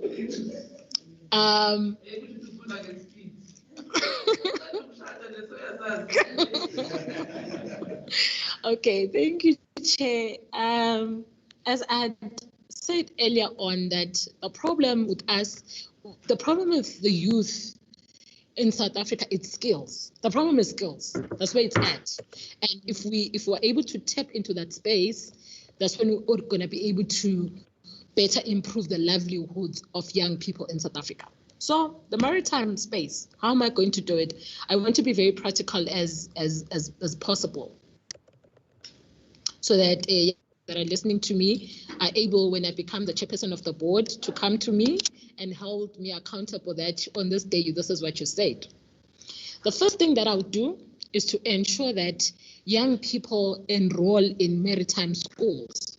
Currently, the maritime schools, the government is not subsidizing that. Ukuze umuntu ahambe efunda maritime fanele abe nemali. So firstly, me as a young person from Umzinto, abazali bakhe abangenamali, I'm not going to be able to go to the maritime school. Secondary to that, then the solution to that will be to say, government must invest or subsidize maritime schools, so that I'm able to go ngiyofunda to do business. Because firstly, in the maritime space, kukhona laba bayishayela imkhumbi. I don't know ukuthi amagama abo kuthiwa yini. Isihle high school, ngicabanga uthisha wami wakhohlwa that word, but it's fine. Khona laba abazidriver. You see I was typing? La nabona ngomkhalula nge-English bayazi. Kodwa bakhona laba abadrivayo, khona laba bayicleanayo. Because remember, when the exports, when the goods come into the space, khona laba fanele bayiclean imkhulu, which is part of business within the maritime. And kukhona at some point as young people finally see on imkhumbi. So how do we get that? So the first part would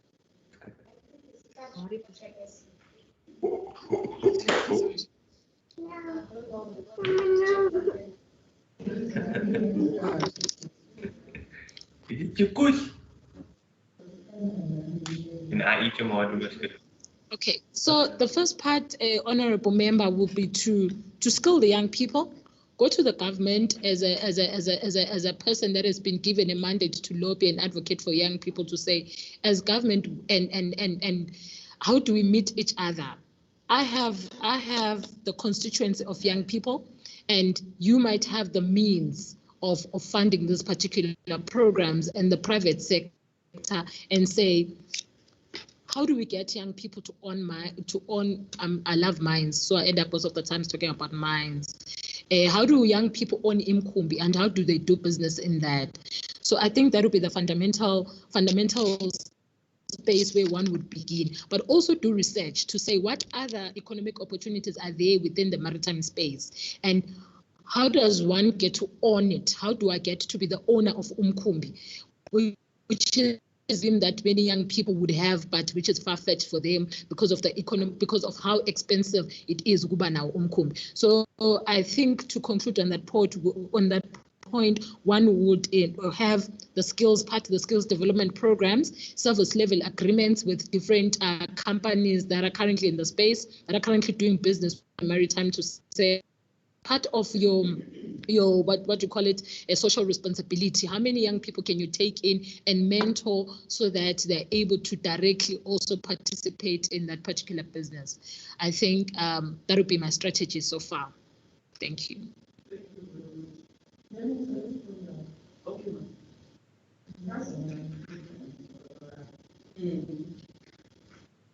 Thank you.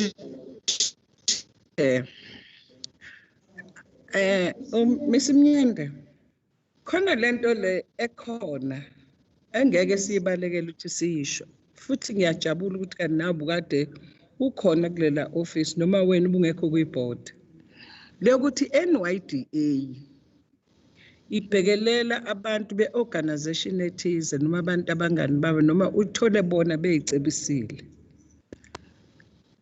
Okunye ilokhu kokuthi ithuthuzela ngokhuluma ngayo, yes ikhona, but izo zonke izinto lezo umphakathi ongazazi, ngoba noma ungamthatha manje umntwana ahambe kuthiwa uyakona ithuthuzela, mase buye emuva akukho umsebenzi afakwa kuwona, noma kuthiwa okay nanku kama-skills akunika lo msebenzi. Siyesibona abantu abayi-1 kuyibona ababhenefithayo kule mali ofanele bakubhenefitha khona i-youth. Ngempela awungilaphi lapho sithandwa sami before sidlule. Ngeke ngisakuhlupha ngamanye ama-question. Wena sengizizwe wasemzini. Ngiyabonga Mamkhawula. Okay, as a person that obile NYDA for 2 years, I think the other clean audit was achieved when I was there. I think the days of NYDA being seen as an organization that benefits certain individuals within certain political parties are gone. Why do I say that? The NYDA has proved over time to have good governance. Ethical culture has been instilled in the organization. There are proper financial systems within the organization. And there are relevant committees that sit. They have the risk committee, there's an audit committee, the audit committee, which is as debate angisho nje ngibuza yena ukuthi njengoba kunale nto ukuthi NYDA isebenzela abanye, mina ngifuna ukuthi ayisekho noma isiphelile. Mina ngifuna ukuzwa wena ukuthi makwenze kuyongena kuleya bhodi na, isiphi isiqiniseko uzosinikeza sona ukuthi nizosebenzela wonke umuntu wase-South Africa, ngale kokubheka ukuthi kuyiphi organization, ngale kokubheka ubuhlanga bakhe njengoba kade kushiwo na, ngoba izinto lezi zikhona ezihlezi kukhulunywa ngazo. Ingakho ngathi ngesikhathi sekuthiwa NYDA singena la, nazi nami ngiyabonga ngoba kuswela iyabakhona, angaze isiza abantu noma isiza abantu ababodwa futhi abangasenekho ngisho kwi-age yokuba youth. Ngiyabonga. Okay, Ngiyabonga Mama Khawule, and ngiyabonga ukuthi ungichazele umbuzo wakho again. What I'm going to do when I get elected into the NYDA board, or when I get to lead the agency, I value good governance. In my current position, maybe because I'd never got an opportunity to dwell on that, I'm responsible to ensure good governance and create an ethical and efficient leadership. Angisebenza ka social development, KZN office in HOD wakhona. So one of my responsibilities there is to ensure that relevant committees sit and good governance is adhered to. So it's something that one would bring into this particular board to say that we must have a board that has integrity, that is culture, to say just because my friend has a business and wazimina, if funding grant must be approved before umntana ohleli lapha eMbihli just because enakangazi. So I regard myself as a person with high integrity, I'm a very accountable person, so I'll be able to say that and put in place systems that ensure good governance, efficient leadership, and a leadership with ethical governance. I think that's what is important. The reason why the NYDA has that perception, maybe it has been because of lack of ethical leadership within the organization. So it's one thing that Mama Khawule, I'm going to ensure that all young people in South Africa find expression in the organization, whether they know me or they don't know me or they know my friends or whatsoever. That is not going to happen when I'm there. I regard myself as a person of integrity and a very accountable. So I'm going to put in place committees and all relevant structures to monitor the work of the organization.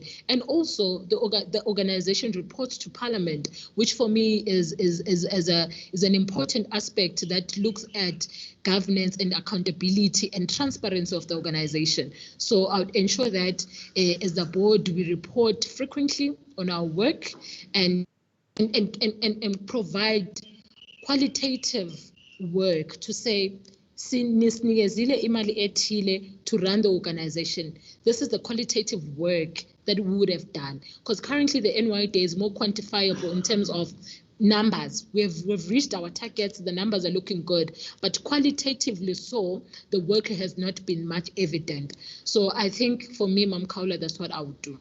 Ngiyabonga.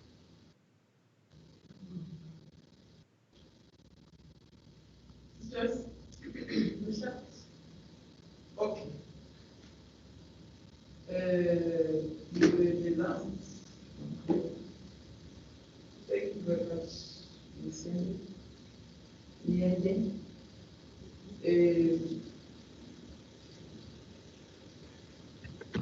Thank you very much. Yeah. Thank you very much, Ms. Nyende. Is there anyone that want to raise or ask the committee, or whether it's a comment? Thank you, Chair. Maybe one of the things that one would want to do when they get into the board, which is a very fundamental element that will uplift the livelihoods of young people in South Africa. As young people were expected to have driver's licenses.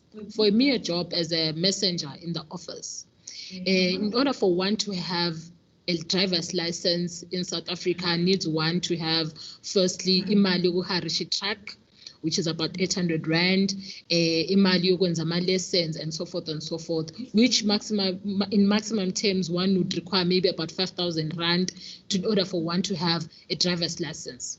And it's a hindrance to our employability and our chances of being employed because of lack of a driver's license. One would propose through a working relationship with the Department of Transport to say, as the custodian of young people in South Africa, why can't the Department of Transport have a national driving school where young people are going to be enrolled, like young people are enrolled in different academies and different schools, where they're going to be taught how to drive up until one is able, up until the instructor is seen ukuthi hayi umuntu useyakwazi ukudrive and the person is taken to test on that particular regard to say no, yena se qualify sesingamnikeza driver's license.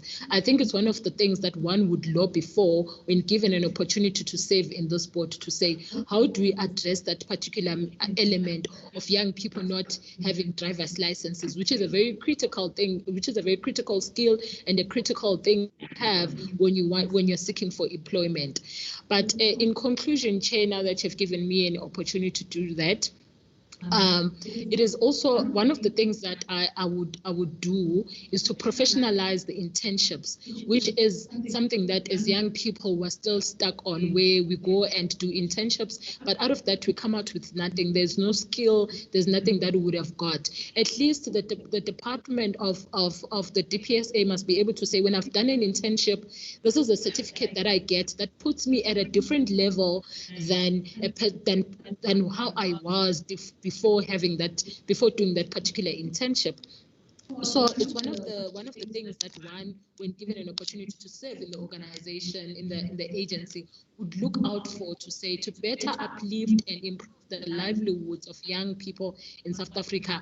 One would engage in those particular service level agreements and partnership with different departments, because the truth of the matter is that the budget that we get as a day limited, which limits the scope and the works that we're able to do. So it is very important. It will be very important for me as a member of the board or as a leader of the board to go out there, advocate for young people in different sectors to get funds and opportunities for them to be skilled, so that they to relate and work in the economy that all of us are trying to build. I think that would be for me, Chair. Thank you very much for the opportunity. Thank you very much. I never thought of that. Thank you very much, Ms. Miende. I think, Chair, can you close?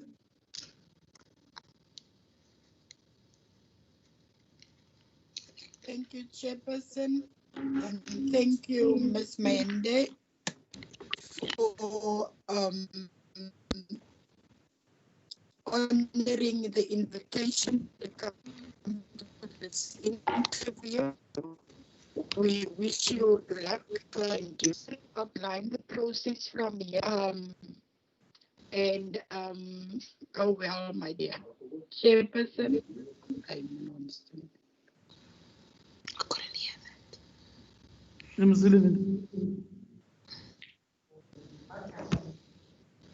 Can you repeat, Chair? We didn't hear you.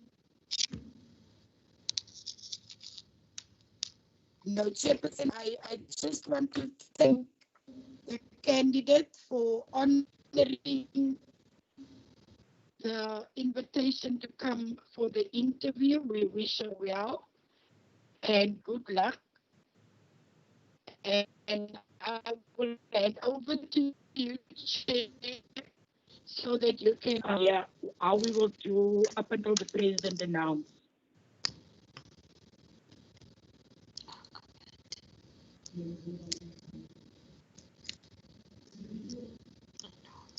Okay, thank you very much, Chairperson. We will then, after Ms. Miende, we'll break for lunch. After Ms. Miende, Asia. Chair, after Ms. Miende, we'll break for lunch, because it's our last date for first session, and then we'll be starting at 5. At 5. 6. Which one that much? It's 5, right? There for an hour, Chase. Thank you, Chairperson. So let's break.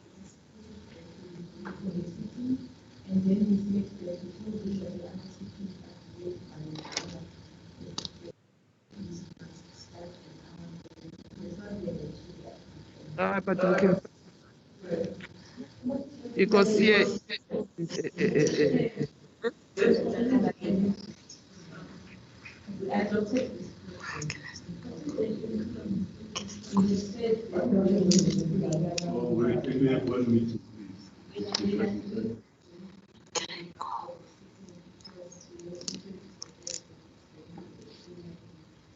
Oh.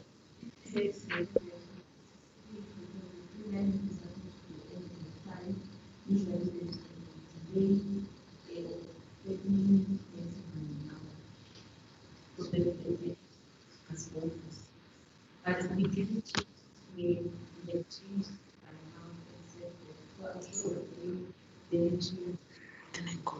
But if the country yes, it's not the same the seat they a seat they agree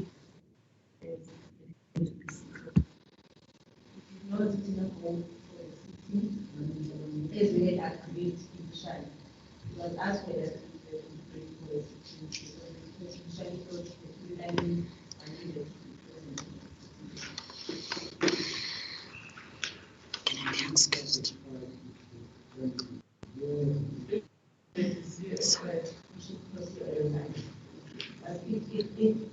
Thank you, ma'am. Can I be excused? Can I go? Okay, cool. Thank you. Thank you very much. Yes, you are excused.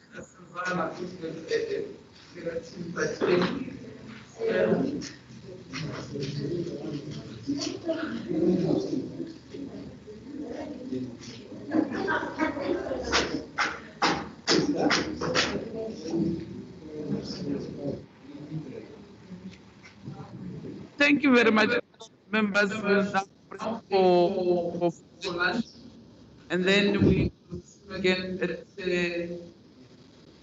at 5. In fact, we are supposed to go at 6 according to the program, and then if the candidate is earlier, then we'll 5.